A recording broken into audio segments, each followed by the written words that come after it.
Hey guys, Edgar Borges from Pop Fun TV here.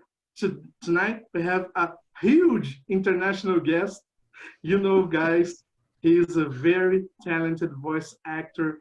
He worked as a shows and fairs host. He's also on the radio. He's a very talented man. His name is Frank Todaro. Please, Mr. Frank Todaro, be welcome to the Pop Fun TV show.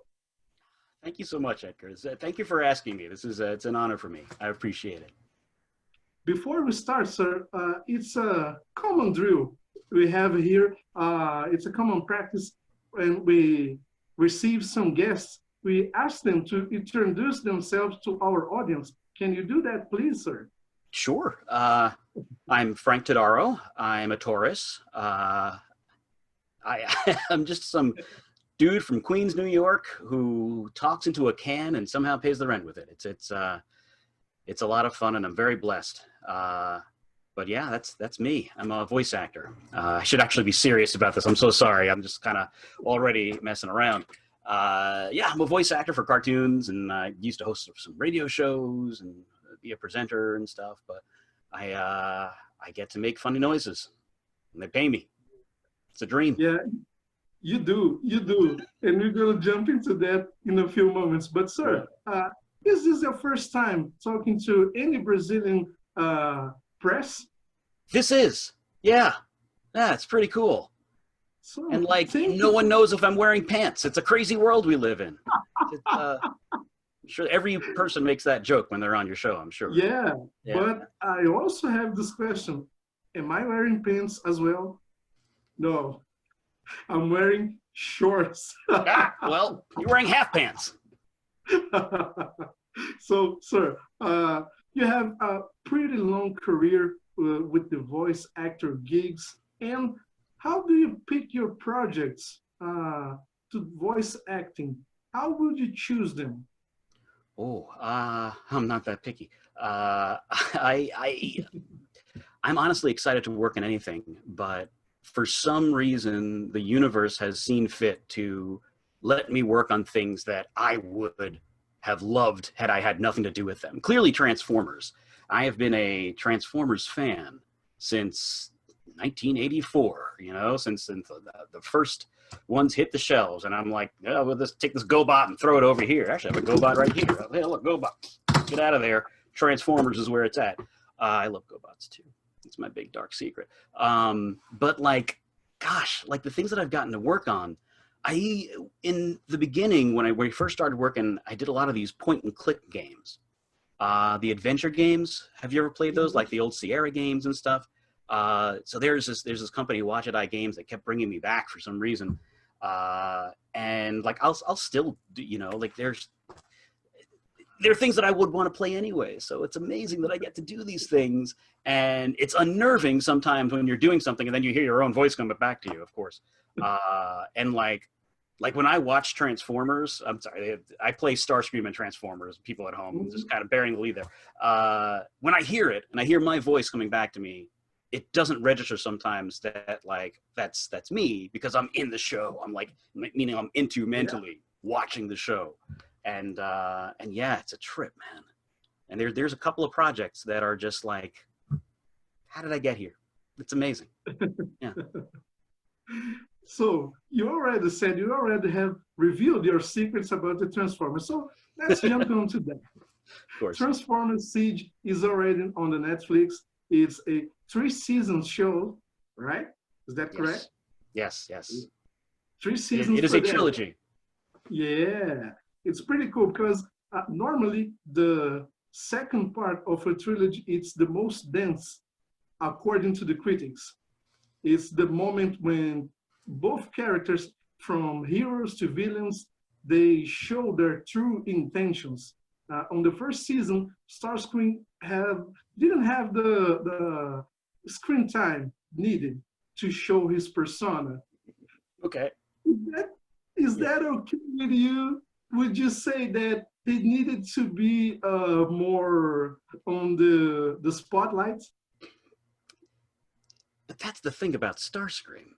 He stays in the shadows. Like if you don't hear him, if you don't see him very often, that's when you're scared because you don't know what he's doing. When he's in front of you and he's just like, I should be leader, you son of, you know, like that's you're okay. You see him, you can keep him at arm's length. When you don't see him, yeah, yeah, that's pretty cool. there were so many awesome things to chew on in that first season. Honestly, the first episode and the last episode were like super cool scenes. That one like traitor when he like he confronts Jetfire in the end, and there's this like level of like that one stormtrooper in Force Awakens when he takes out that like vibro thing and starts fighting Finn. Sorry, I'm a big Star Wars fan too, so I want to talk about Star Wars and Star Trek and Orville and Doctor Who and whatever. So I mean, clearly you can see behind me there are many Dungeons and Dragons books and weird things. So I actually push myself into a locker sometimes. You'll see more of Starscream. You'll definitely see more of Starscream. We don't want to give any spoilers in here. Yeah. But he deserved more spotlight on the second season. I truly believe in that, and I'm truly hoping for that. So, sir, this isn't your first trip with the Starscream. What was for you when you received the news that you're going to voicing him in the previous shows? How was that? Ah, boy. So there's actually a story there. So as I mentioned before in my rambling, I'm from Queens, New York City, where Spider-Man is from. I'm from a few blocks away. It's the best way for internationally to talk about it. And I was food shopping with my girlfriend, and I get the call because I'd already auditioned for this thing, and it's like, you know, one of these things you never really think is going to happen, especially when it's something that you love so much. You know, it's just like, but you throw that out into the universe and see what happens. So I get this call from Eric. He's the showrunner for that show, and he's calling me to let me down, to tell me like, you know, they can't really use me. They're doing stuff out there. They don't really know what they want. So I'm like, oh my God. So I go outside of the grocery store and I'm standing next to a dumpster in the parking lot. And we're talking and he's like, I don't really know what I want. Have you ever seen Game of Thrones? There's this character, Lord Varys. I'm like, yeah, of course I know the Game of Thrones. I watch that thing religiously. So I'm like, oh, does he sound like this? Does he go over here? And we started making the voice for the first season of Combiner Wars as we were speaking on the phone next to garbage, which makes sense because it's Starscream. And it like stank. I'm standing in the middle of this thing, and then finally he's like, hold on, I gotta get somebody else on the phone. And then there's a callback, and then finally he's like, yeah, they just let me know that they work for me, so you got the job. So within 2 days, I was on a plane. I got my plane ticket, was on a plane, flew out, and was recording the day after. So like it was super quick, but it was like one of these like I'm walking around Forest Hills, Queens, like backflipping inside, you know. And then from that, they brought me back on for the second season. And that was, it's not written in stone whether or not you would go on to Titans. And Titans, they had like everyone that you like. They had Peter Cullen was up in his prime. Judd Nelson came back as Hot Rod. Like I don't know if you guys are going a little bit deep into Transformers stuff though, but he from the Breakfast Club, Bender, he voiced Hot Rod in the movie in '86, and. Please, if I'm rambling too much, just tell me to shut up. I talk for a living, so I'm going to keep going. No, go on. That's a beautiful story. Thank you. So I also do event hosting stuff. So the last two, there are these Transformers conventions called BotCon. They were going since 1996. And he was the guest at the last one in 2016, I believe. So I was interviewing him on the stage, and this is before I was cast, before all this stuff. And one of the questions that the audience asked is, would you ever play Hot Rod again? And he said, of course, yes. Cut to 2 years later, he shows up on a motorcycle. He's like the coolest guy I ever meet. He's with a motorcycle and a long wool coat, and he had the Autobot hat that he had from the convention. And like we were doing like this behind the scenes stuff, and he remembered me. He's like, "Oh, hey, Frank." I'm like, "This is weird. This is a weird world." You know, like I said, I'm just some schmo. This is crazy. But yeah. So it was a lot of like, God. And then Mark Hamill was in it. It was amazing. That's it. I can die now. It's good. That's cool because it's a real intro for not only him but Hot Rod as well. Coming on a motorcycle. Oh, right. That's such a cool story. So, oh the Transformers animation, they are a masterpiece to any fan from any era. But on the big screen, things are not so well, we would say, for not use another word. How do you feel when you see Starscream on the big screen? Do you feel that he's well represented, that he should be more thinking on the plot and stuff like that? What's your opinion on that? Well, I feel like you can't really judge that in that way because he didn't have, like the story wasn't written for him to do that. What the Starscream that they made, I think is really cool. And it's like a different universe. The same way if you've seen like Transformers Prime, it's a different Starscream, but the bones are there. There's always that like little, there's a tiny little like kind of lilt in the voice here and there. Might not sound the same. But like you could tell that's Starscream. And the same with the movie universe, the Bayverse they call it, Prime, all the different continuities. I loved Tom Kenny's kind of portrayal in Transformers Animated, if you saw it, where like it was G1, but not. It was a little sillier, but like they played with the arrogance of it. So it's hard to be like this. This works because it's like or not like G1, because everything kind of has its own spin to it. And every other actor who's ever played Starscream is like, you know, amazing. So it's a weird club that I'm very fortunate enough, lucky enough to be a part of, I guess. Yeah, that's a good point. And Mr. Cullen, he's such a legend with Optimus Prime since the early years until the Final Transformers until now. There's a lot more to come, we hope.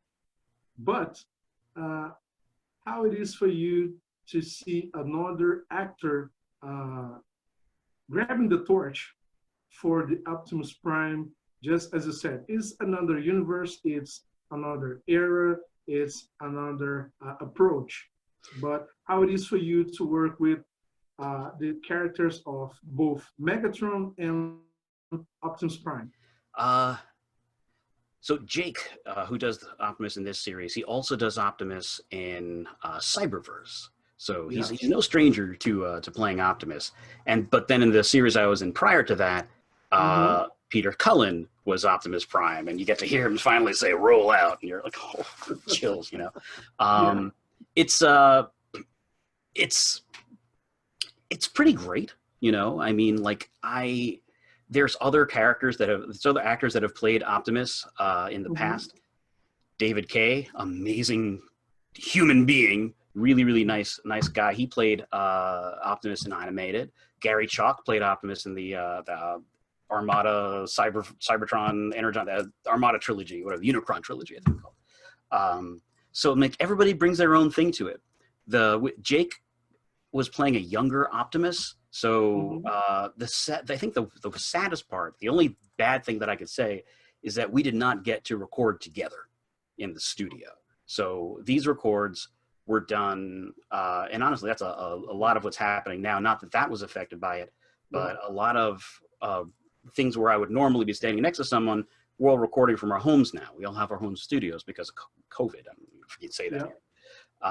But prior to that, we recorded these one by one in the studio with a camera on us. That was a kind of a thing. I don't know if I think it's fine to say. They had a camera on us, so when they're animating, they are looking at our movement. So when you see Starscream and his beautiful lips, that's mine. They have to kind of push the mustache aside to kind of see who's there. And they've got all this footage of me just looking like a evil pirate or whatever screaming. But yeah. That's great. That's great because I'm going to ask you, since you pointed that you were using those helmets and dots to capture No, your we didn't. motion. We did not use that. It was just a camera. It was just a camera. It wasn't motion capture. Yeah, it was just for reference. Yeah, that's nice because it points that that does point that technology is advancing even more.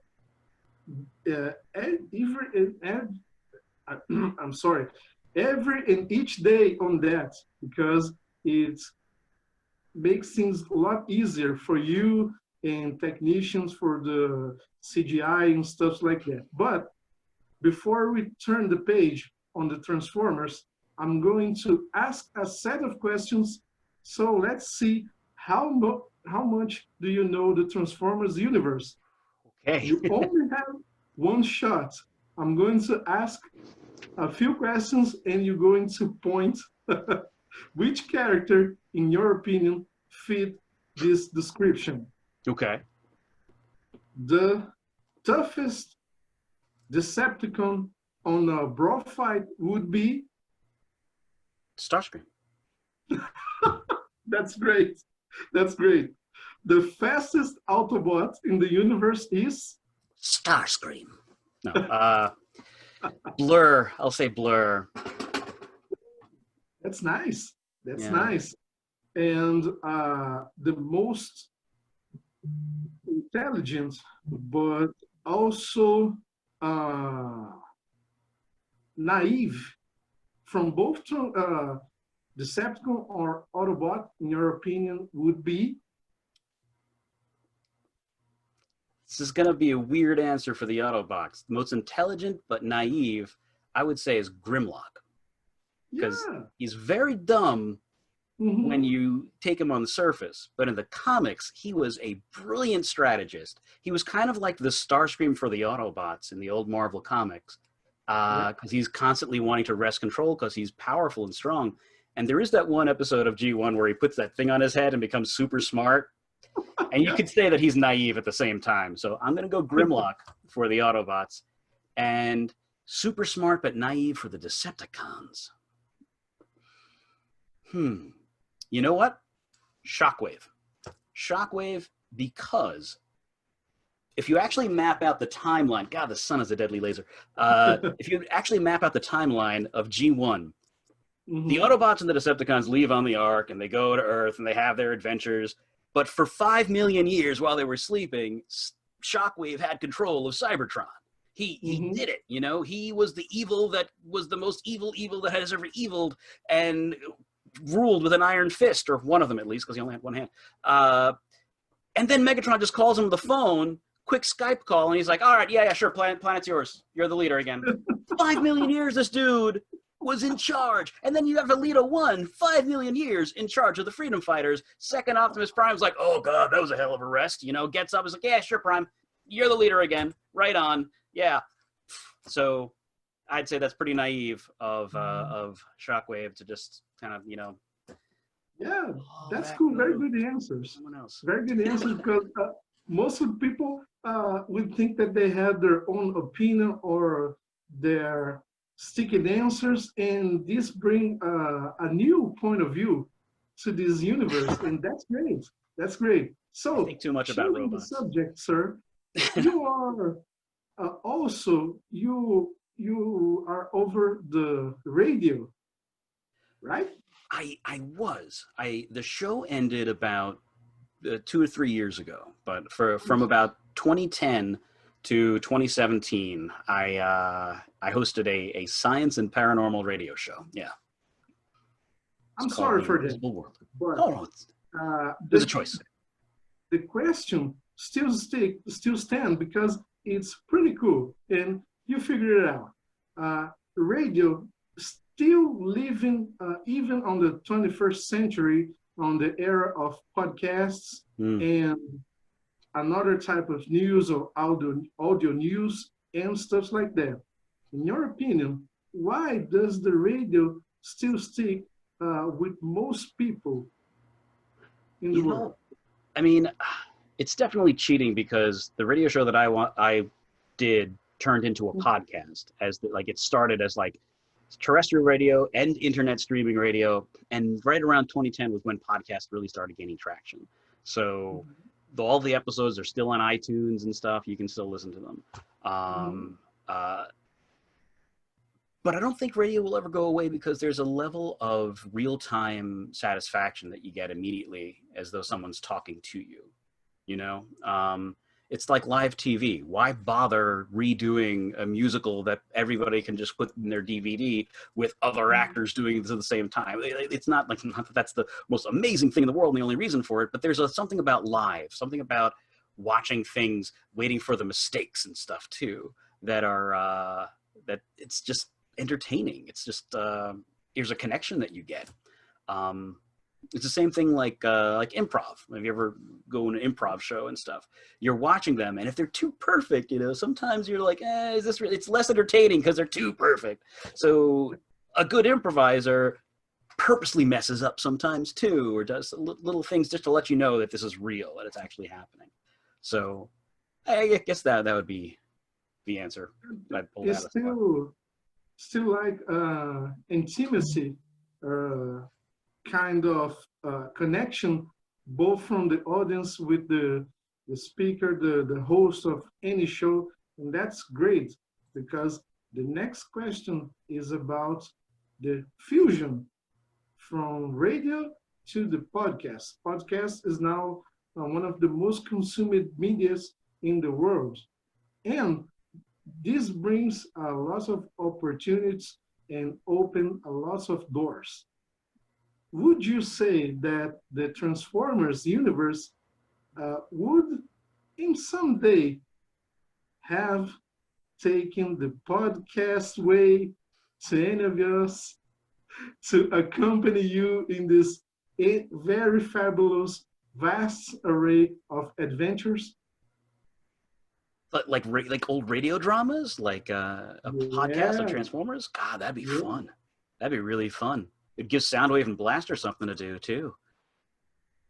Because the DC universe is trying to do that. The Warner Brothers have reached a deal with the Spotify corporation to dramatize shows from the DC universe, bringing Superman, Batman, the Justice League Dark, and lots of stuff like that. Would you think that the Transformers would fit in this type of media as well? Oh yeah, I mean, Transformers is just a science fiction. I mean, they're aliens that are silicon based and whatever. It would be great. I mean, I would love to have like little side stories about specific characters. I mean, I want to hear that even more than I ever want to be in it. Of course, I would love to be in it. Man, I gotta like call everybody and be like, hey, here's an idea. That's a pretty cool idea. Yeah, I would love that. They used to, what they do sometimes at the conventions, TFCon just did this too, whenever they have voice actors as guests, they usually someone connected to the convention writes a script that involves all the characters that those guests have played, which was like mind-blowing for me when I was doing these things and I was playing Starscream, because you get to hear like your idols on stage say the word Starscream, you know, like you're sitting next to Greg Berger and he's like it as Grimlock going Starscream, and it's like he's talking to me. That's really cool, you know. And then he ended up being on the show, the third season of Power of the Primes.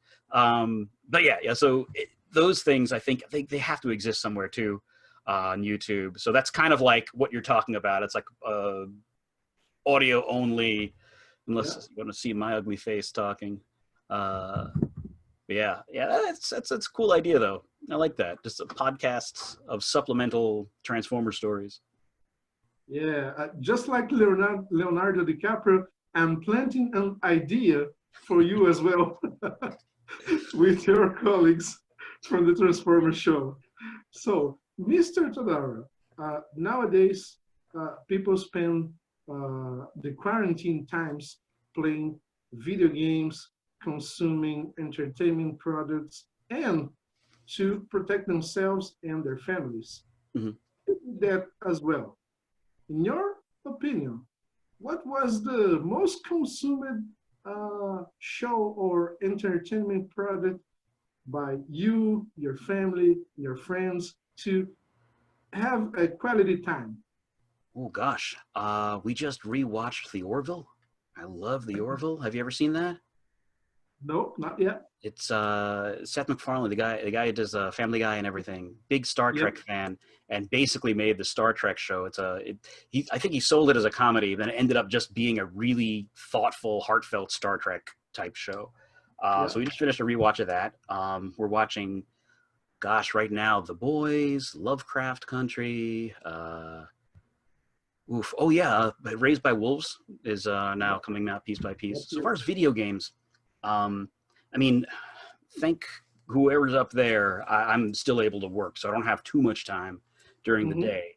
And then at night, we're watching TV together. So I basically play on my Switch, Animal Crossing and Legend of Zelda. That's like basically where I go. But kind of connected to that, so I have a group of friends since first week of high school in 1991, right?